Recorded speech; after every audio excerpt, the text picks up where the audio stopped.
Paschimbanga school service কমিশনের SLST জিওগ্রাফির MCQ part আমরা শুরু করেছিলাম।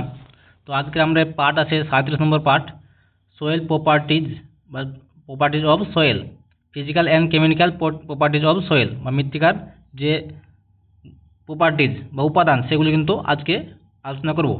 আমরা আগের ভিডিওতে আলোচনা করেছি কি সোয়েল প্রোফাইল সময় যে স্তর সেগুলি কিন্তু আলোচনা করছি।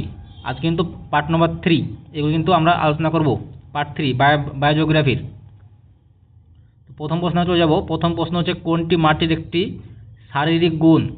এই শারীরিক গুণ কোনটি? মাটির একটি শারীরিক গুণ কোনটি? পিএইচ মান, পটাশের পরিমাণ, মাটির গঠন বা টেক্সচার, নাইট্রোজেন।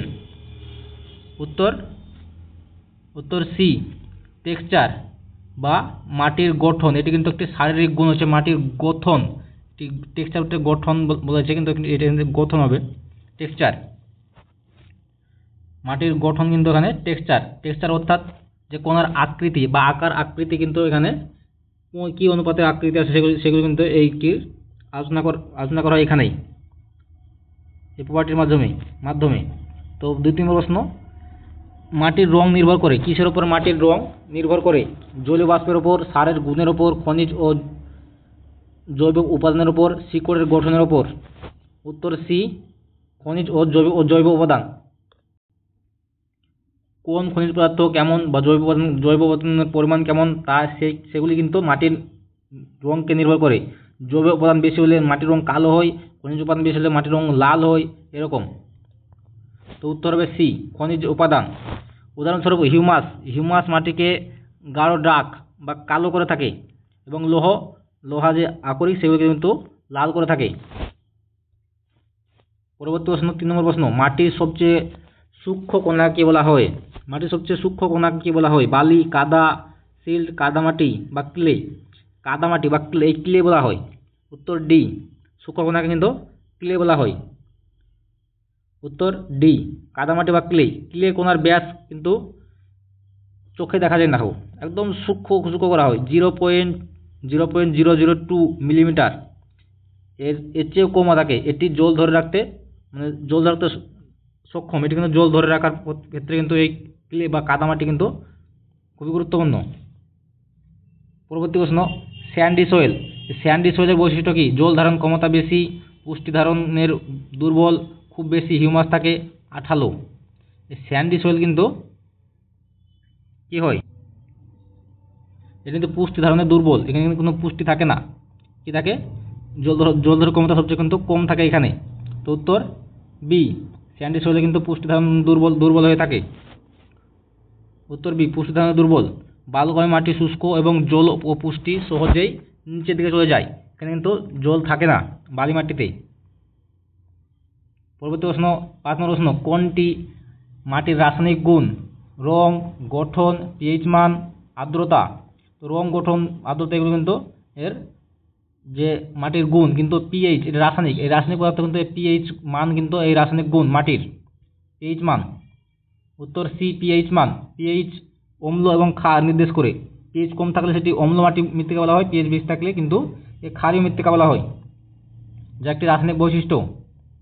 পরবর্তী প্রশ্ন, মাটির পিএইচ এর নিচে হলে 7, এই পিএইচ এর মান যদি 7 হয়, এর 7-এর নিচে হয়, তাহলে মাটি কি ধরনের হয়?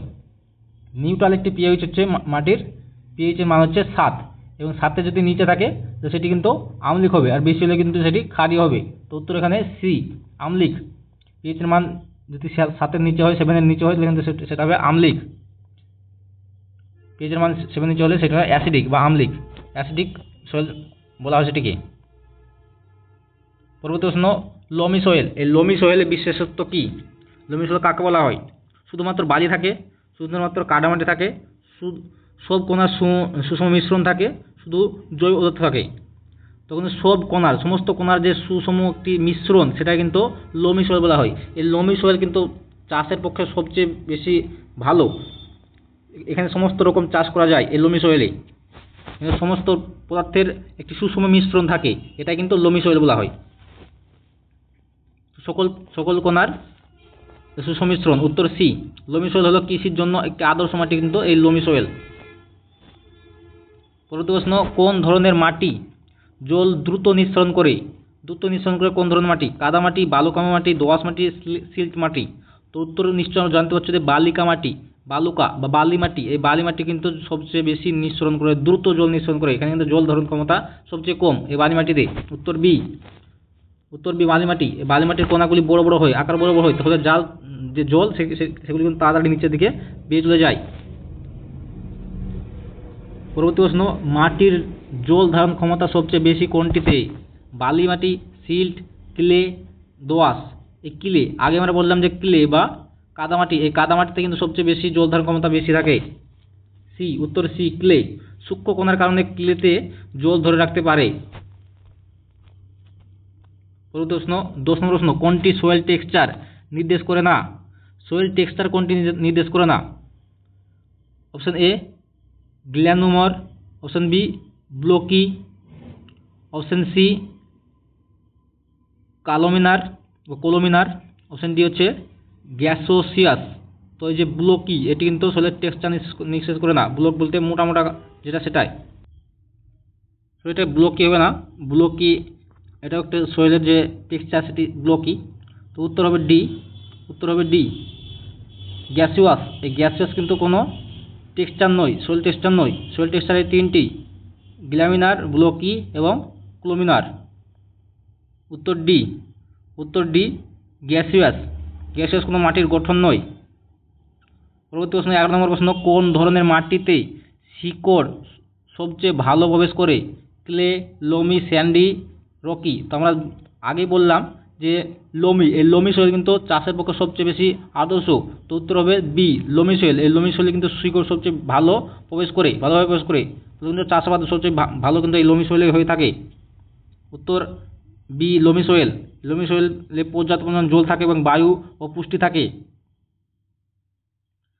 পরবর্তী প্রশ্ন, 12 নম্বর প্রশ্ন, পিএইচ এর মান 7। পিএইচ 7 মানে কি?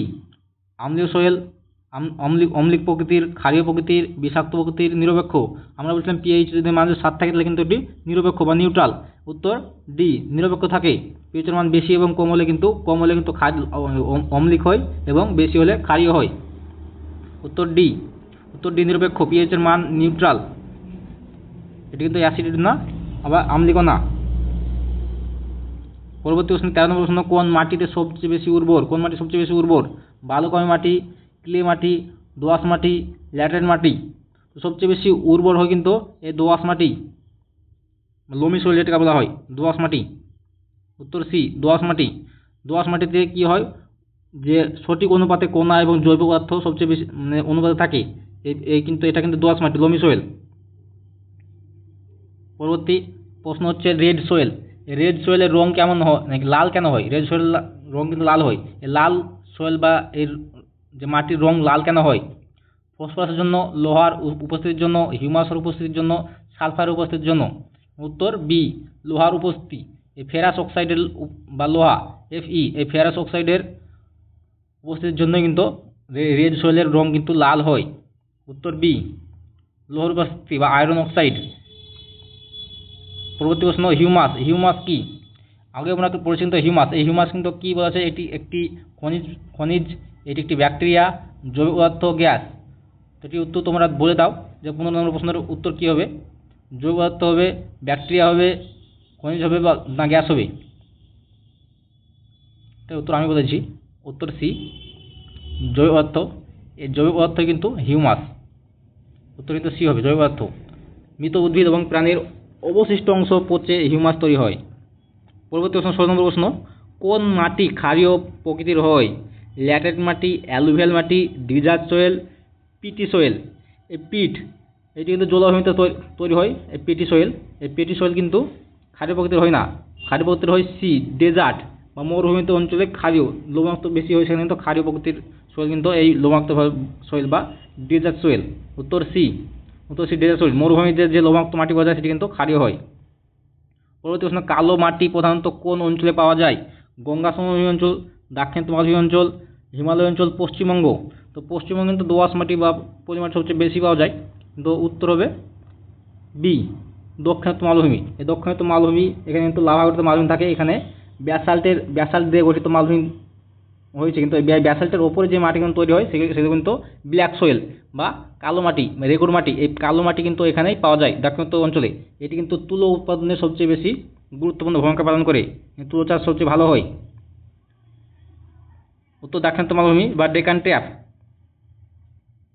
পরবর্তী প্রশ্ন, মাটির ঘনত্ব নির্ভর করে কিসের উপর? মাটির ঘনত্ব নির্ভর করে আর্দ্রতার পরিমাণের উপর, কণার আকারের উপর, বায়ু চলাচলের উপর, রঙের উপর।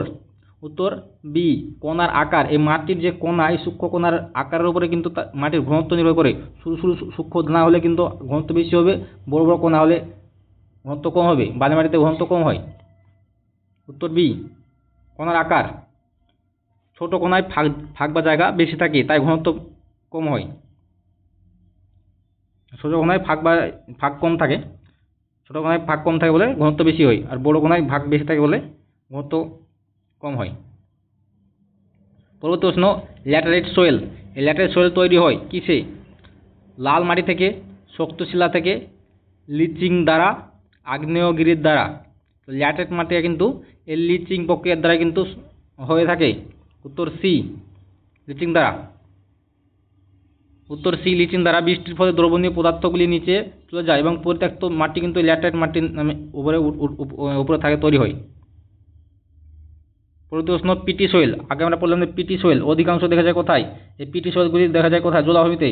উত্তর বি, জলাভূমি। এই জলাভূমির নিচে যে কাদা মতো থাকে সেই কাদাকে কিন্তু পিটি সোয়েল বলা হয়, পিটি সোয়েল। এখানে তো জৈব পদার্থগুলি, যে পানি, যে ফ্লোরা এবং ফোনা, এগুলো কিন্তু মৃতদেহ এখানে পলিরূপে সঞ্চিত হয় জলাভূমিতেই। এটা কিন্তু এই পিট সোয়েল বলা হয়, পিটি সোয়েল। উত্তর বি, জলাভূমিতেই। উদ্ভিদ পচে এইগুলি উৎপন্ন হয়। মাটির যে রং সেটা কিন্তু কালো হয় পিট সোয়েল।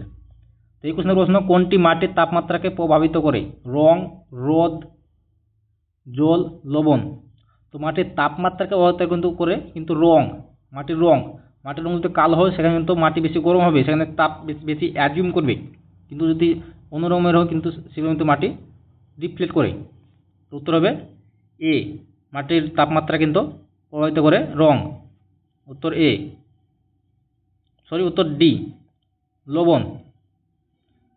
উত্তর ডি হবে লবণ। মাটির লবণ কিন্তু প্রভাবিত করে তাপমাত্রাকে, এই প্রভাবিত করে রং। কিন্তু এখানে উত্তর দেওয়া আছে, এটা ভুল হয়েছে আমার, প্রভাবিত করে না। মানে হচ্ছে প্রভাবিত করে না, লবণ কিন্তু প্রভাবিত করে না। রং, রোদ এবং জল কিন্তু মাটির তাপমাত্রাকে প্রভাবিত করে। আর ডি, লবণ কিন্তু প্রভাবিত করে না। লবণ সরাসরি সোয়েল টেম্পারেচারে প্রভাব ফেলে না।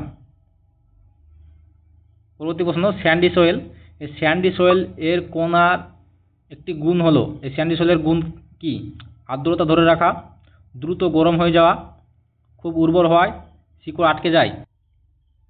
স্যান্ডি সোয়েল কিন্তু আর্দ্রতা ধরে রাখে না, এটি কিন্তু দ্রুত গরম হয়ে যায়।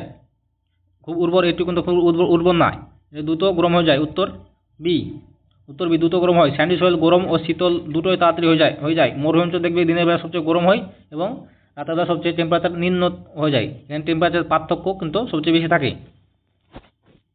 পরবর্তী প্রশ্ন, মাটির ঘনত্ব ও জল ধারণ ক্ষমতা সবচেয়ে বেশি কোন মাটিতে? কাদামাটি, দোআঁশ মাটি, সিল্ট মাটি, বালুকা মাটি। মাটির ঘনত্ব এবং জল ধারণ ক্ষমতা সবচেয়ে বেশি থাকে কিন্তু এই কাদামাটিতে বা ক্লে, কাদামাটি। উত্তর এ, কাদামাটি। ক্লে ওভারটি কিন্তু ঘন এবং এতে জল ধরে রাখে, সূক্ষ্ম বলে। পরবর্তী প্রশ্ন, স্যালাইন সোয়েল। এই স্যালাইন সোয়েল প্রধানত কিভাবে হয়? মানে কিভাবে হয়ে থাকে স্যালাইন সোয়েল? আম্লীয়, লবণযুক্ত, ক্ষারীয়, পিটযুক্ত, উর্বর। স্যালাইন সোয়েল কিন্তু লবণযুক্ত, ক্ষারীয় হয়ে থাকে। উত্তর বি, লবণযুক্ত ও ক্ষারীয়। এতে লবণের পরিমাণ সবচেয়ে বেশি থাকে এবং পিএইচ উচ্চ পিএইচ থাকে, ফলে এটি কিন্তু ক্ষারীয় প্রকৃতির হয়ে থাকে। পরবর্তী প্রশ্ন, 25 নম্বর প্রশ্ন, কোনটি মাটির উর্বরতা নির্দেশ করে না? কোনটি মাটির উর্বরতা নির্দেশ করে না? এখানে না রয়েছে। আগেরবার নাটি ছুটে গিয়েছিল, সেজন্য উত্তর ভুল বলেছিলাম, তো এখানে ছুটবে না। এই নাটা কিন্তু ছুটানো হবে না। পরীক্ষার সময় সবসময় লক্ষ্য করবে যে না, এই নাটা কিন্তু আমাদের চোখে পড়ে না, নাটা কিন্তু আগে দেখবে। তো কোনটি মাটির উর্বরতা নির্দেশ করে না? Potash, nitrogen, chlorophyll, phosphorus. Potash, nitrogen, phosphorus কিন্তু মাটির উর্বরতা নির্দেশ করে, কিন্তু ক্লোরোফিল কিন্তু মাটির উর্বরতা নির্দেশ করে না। উত্তর সি, ক্লোরোফিল, ক্লোরোফিল উদ্ভিদের একটি উপাদান। সয়েল প্রপার্টিজের কিন্তু মানদণ্ড একটি ক্লোরোফিল হতে পারে না।